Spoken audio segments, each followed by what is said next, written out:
E a Ministra da Defesa, Jeanine Lelis, diz estar fora de questão deixar cair o serviço militar obrigatório no país. Jeanine Lelis falava ao programa Ponto por Ponto desta terça-feira, onde abordou também os desafios da coesão territorial sob a sua tutela.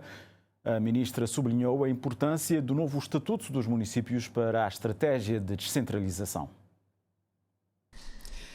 A coesão territorial, ou seja, garantir que cada ilha ou região tenha equidade de acesso às oportunidades de desenvolvimento, é importante para Cabo Verde, mas na prática ainda existem desequilíbrios nesse acesso.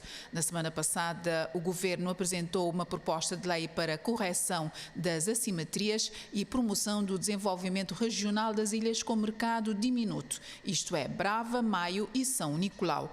Lei que prevê incentivos para a fixação de quadros nessas ilhas, redução de impostos, subsídios para beneficiar as empresas nelas sediadas, entre outros. Instada a dizer se vale a pena estar a criar mais leis quando se exige ação no sentido de corrigir os desequilíbrios entre as ilhas, a governante respondeu assim.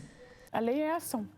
O que está na lei, no fundo, são as medidas de política que o governo vai adotar, ou seja, uma ação, aliás, um conjunto de ações para mudar o status quo dessas ilhas. Na verdade, quando nós estamos a falar desta proposta, nós estamos a falar de aquilo que é preciso fazer e do que tem que ser feito e terá que ser feito. Lei que, segundo Jeanine Lelis, poderá ser aprovada ainda este ano. Para o processo de desenvolvimento dos municípios, existe também, desde 2022, uma estratégia nacional de descentralização que também passa pela aprovação de leis.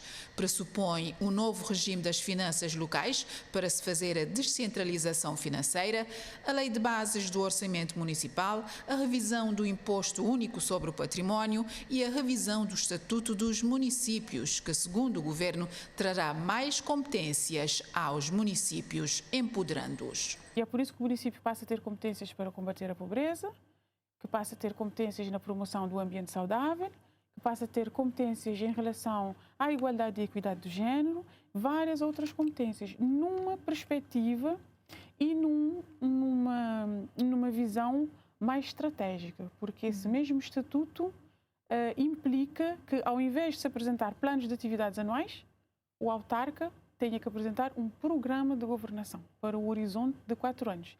É bom para o município, que vai conhecer os propósitos e a intenção de cada um. O novo Estatuto dos Municípios ainda vai ser discutido na especialidade no Parlamento. A estratégia do Governo é fazer aprovar todos estes instrumentos para o novo ciclo autárquico que começa após as eleições autárquicas, diz a governante Jeanine Lelis, que também tutela a defesa nacional, e ao responder às críticas sobre a falta de meios nas Forças Armadas, diz ser legítimo querer mais, mas assegura que esforços têm sido feitos. Sobre o navio da Guarda Costeira avariado há já algum tempo, explica o seguinte. O Guardião teve problemas, o Guardião estava a funcionar bem, teve problemas quando foi para a manutenção e foi no decorrer da manutenção que os problemas se agravaram, porque no desenvolver desta manutenção a área entrou para os motores, o que agravou a situação.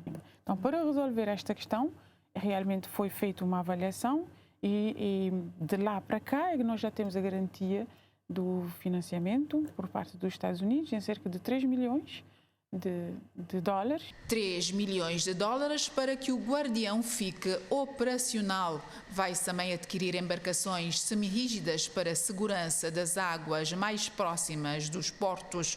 Outro desafio é a aquisição da aeronave da Guarda Costeira, que implica formar pilotos, técnicos de manutenção, aprovar regulamentos e ainda não há uma data exata para a conclusão do processo. Outra questão do momento é a possibilidade de se abdicar do serviço militar obrigatório. Jeanine Lelis responde estar fora de questão, porque é um dever constitucional e por outras razões. Enquanto existe, nós seguimos aquilo que é a determinação constitucional. E também para dizer que o serviço militar obrigatório tem sido essencial para a manutenção das Forças Armadas. O serviço militar obrigatório é essencial. O país precisa. Tivemos a pandemia, quem esteve para responder? As Forças Armadas, não é? Quem é que cumpriu e quem é que executou o estado de emergência? As Forças Armadas. As Forças Armadas fazem parte e integram o sistema de proteção civil. E é por isso é que, quando há necessidade, são sempre chamados a responder a essas necessidades. O país precisa das Forças Armadas e as Forças Armadas precisam do serviço militar obrigatório. Mas afirma que o governo está a trabalhar para garantir que o serviço militar obrigatório seja prestado cada vez mais em melhores condições. Fez-se a revisão da tabela dos perfis para se aceitar e manter um jovem nas fileiras das Forças Armadas, reformulou-se as bases da instrução militar, entre outras ações.